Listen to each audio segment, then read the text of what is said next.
Welcome in, everyone. I hope you guys are doing great wherever you're watching from today. We have major breaking news.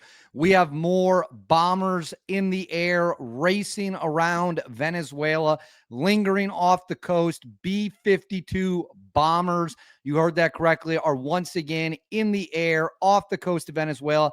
And we even have a little bit of a twist with this situation, and that is what might kind of be a spy ship lingering in the region, pulling information, pulling data from the Venezuelan regime as we inch closer and closer and closer to direct military confrontation with the regime of Nicolas Maduro. So I'm filming this on November 6th.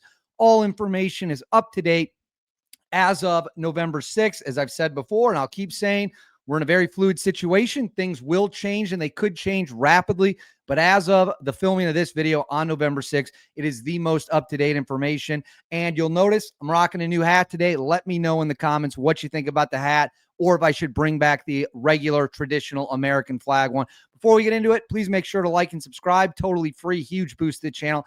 Comment with your thoughts about if we should strike Venezuela or not. Hit that bell, all notifications turned on. You won't miss a thing. And then right here, Instagram, David_Hookstead, X, D Hookstead. That's where you can find me on social media. DMs are wide open. Reach out for whatever you need. Now, let's get into it. The United States has flown multiple simulated bombing strikes against Venezuela. We first did it with B-52s a couple weeks back. Then there were 2 follow-up flights with B-1s. All the flights have been escorted with F-35 stealth fighters. On multiple occasions, the Venezuelans have attempted to scramble fighter jets long after the bombers left in an attempt to look strong for their people, in an attempt for the Maduro regime to project strength to the world. They send up their garbage fighter jets, but they don't do it until the bombers are long gone, because they know if they do it and the bombers are still there, the F-35s are going to put them in the water, splash them into the Caribbean, if you will. Well, the internet's buzzing about this right now. I'm going to throw this up on the screen. This is what you see here. What you see on the screen is Tito 42, the call sign of a Boeing B-52 Stratus Forces. Now, what's interesting about this is I'm going to zoom out here for you. What you're going to see here. So right now it is right off. There's 2 of them. You're looking at one of them right off the coast of Venezuela. But unlike the previous bombing missions or simulated bombing missions, they didn't have their transponders on the whole way down. In the other flights, they pretty much showed the world the whole way down they were coming as a show of strength. These 2 bombers waited until they were right by Aruba and then flipped their transponders on, flew along the coast, flew a holding pattern, which you can see right here. This is the holding pattern right here.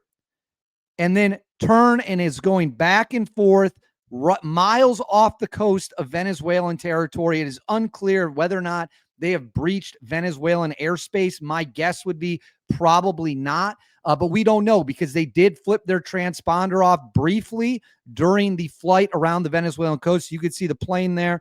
Let's zoom in if we can. So here are the 2 bombers. I'm going to zoom in for you. Right there. Tito 41, Tito 42.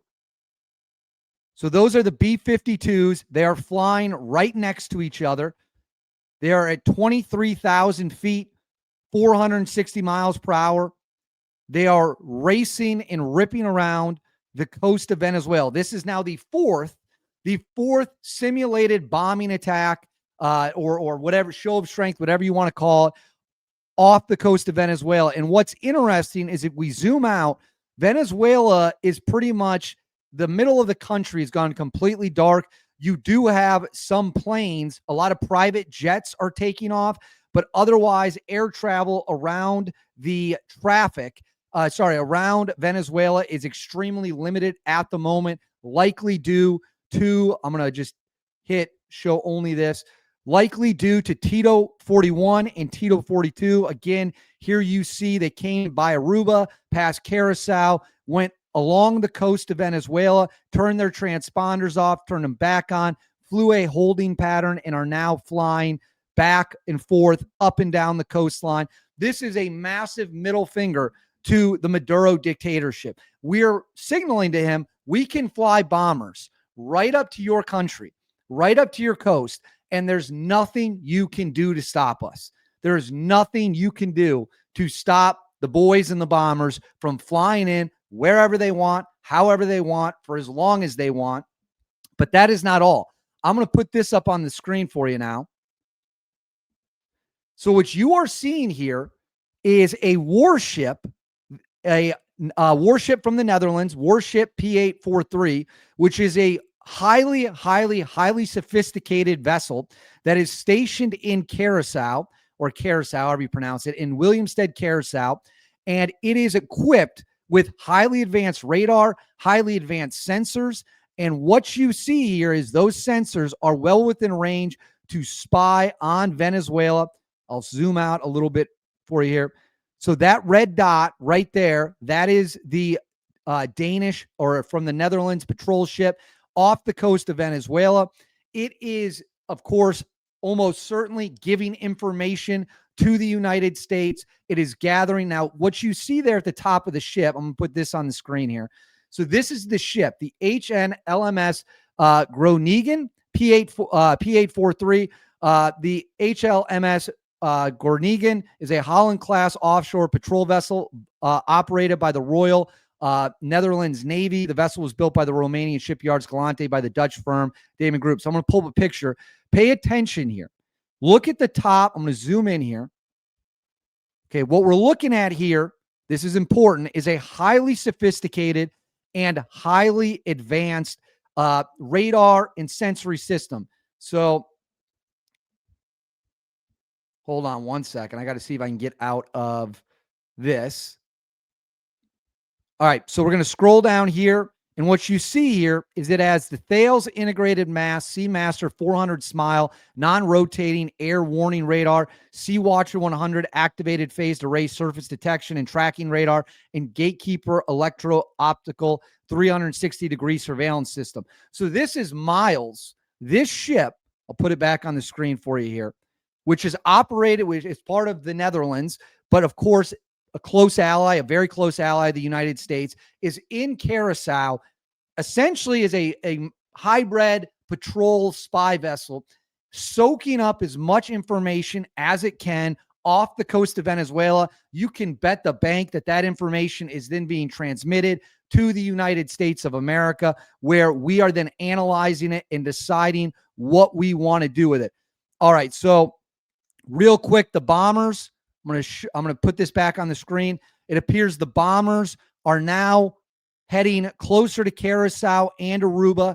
They are in tight coordination. You know as well as I do, they are flanked by F-35 fighter jets. They are flanked by massive amounts of firepower.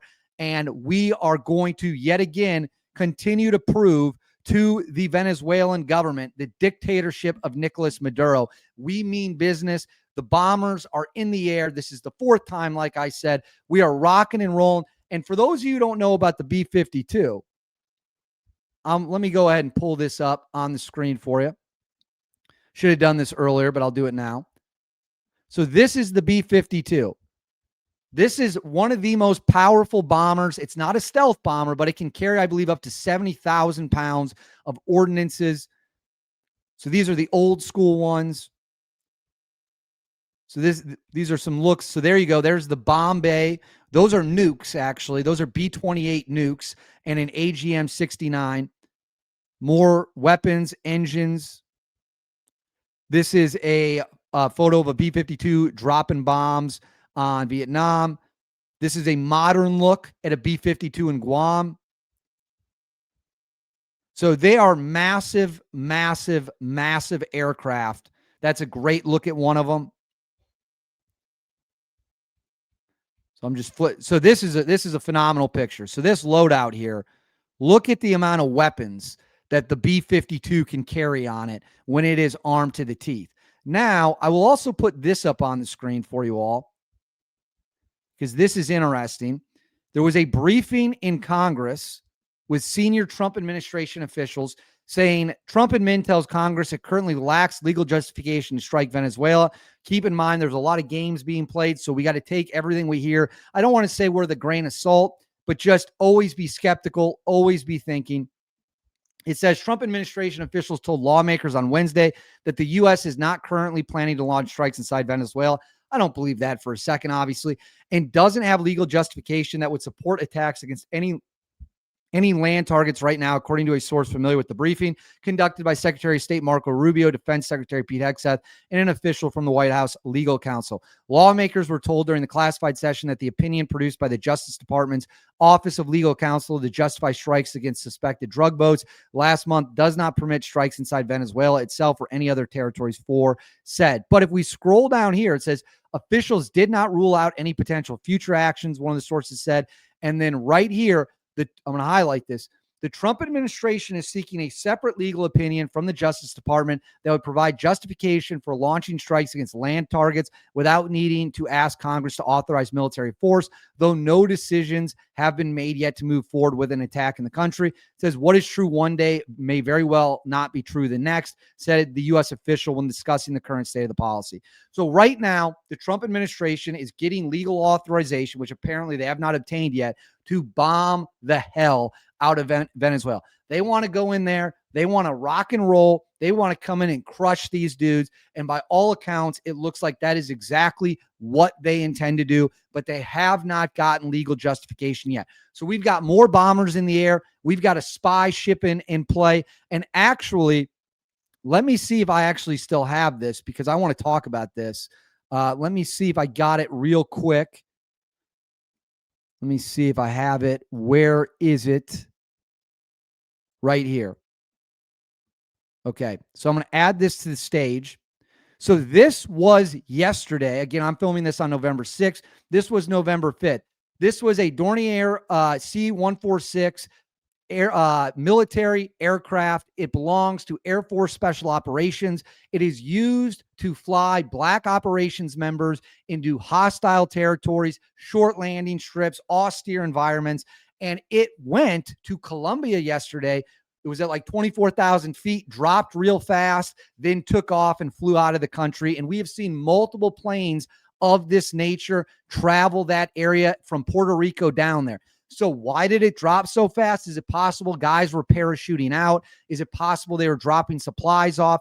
I do not know. We do not know the answer. Similar to we didn't know for a long time what the secret Russian planes were bringing into Venezuela. Then we later found out it was air defense systems and other weapons. We now have secret Air Force planes that are flying into South America pretty much around the clock, one after another. This plane can fit about 24 operators on it, is my understanding. So they could be dropping off a couple dozen tier 1 operators at any time. At the same time, our ghost ship, the MV Ocean Trader, is set to sea. We do not know where that is. It has gone completely dark. It is in hiding, essentially, and it is loaded with up to 160 tier 1 operators. So we are moving black operations people all over the region. And that's why when they say, oh, we might not strike, BS. I'm calling BS on that. They are going to rock and roll against Maduro. There's no doubt about it. It's not if, it's when. But I want to know what you guys think. Let me know in the comments. What do you think about bombers in the air yet again? More bombers in the air, escorted by stealth fighters ready to shoot down any Venezuelan jet that gets in the air. Let me know in the comments below. Please make sure to like and subscribe. Totally free. Cost you guys absolutely nothing at all. Huge, huge, huge boost to the channel. Hit that bell. All notifications turned on. You won't miss a single thing. And then right here, Instagram, David_Hookstead, X, D Hookstead. That's where you can find me on social media. My DMs are wide open. Please reach out with any tips you got. I'll see you all next time.